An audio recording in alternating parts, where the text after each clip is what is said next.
কিন্তু বিএনপি সরকার ক্ষমতা এসে জনগণের হাতে ইলেকট্রিসিটির পরিবর্তে বিদ্যুতের পরিবর্তে হারিতে আমার মোমবাতি ধরিয়ে দিয়েছে। এখন আমার সভ্যতার প্রাচীন কালের মতো এখন মাঝে মাঝে বিদ্যুৎ আসে। আগে মাঝে মাঝে বিদ্যুৎ যেত, এখন মাঝে মাঝে বিদ্যুৎ আসে। সংসদে দাঁড়িয়ে বিদ্যুৎ মন্ত্রী বলেন ইলেকট্রিসিটি নাকি যায় না, ইলেকট্রিসিটি নাকি সবসময় থাকে।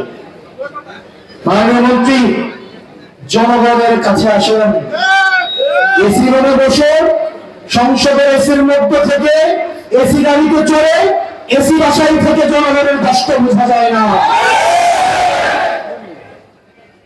বিদ্যুৎ মন্ত্রণালয়ে বিদ্যুৎ চায় না, আপনার বাসায় বিদ্যুৎ চায় না, আপনার সংসদে বিদ্যুৎ চায় না, বিদ্যুৎ থেকে আমাদের বাংলার প্রত্যেকটা ঘরে ঘরে যায়। আজকে সমাজে সরকারের কথা ছিল শিক্ষিত বেকার যুবকদের হাতে চাকরি তুলে দেওয়ার কথা। অত্যন্ত পরিতাপের বিষয়, চাকরির পরিবর্তে মাদক এবং জুয়াকে উন্মুক্ত করে দেওয়া হয়েছে।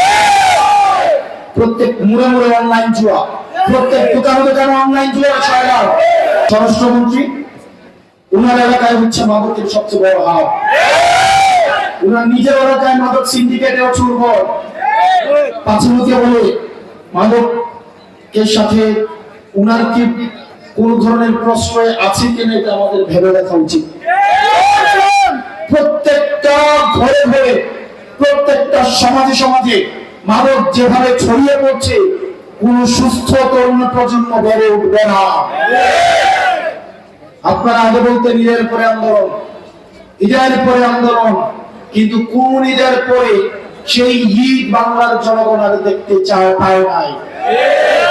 বাংলার জনগণ ছাত্র সমাজের ঈদের পরে আন্দোলনের জন্য বসে থাকে নাই, নিজেরাই রাস্তায় নেমে সেই ফেসিবাদের পতন ঘটিয়েছে।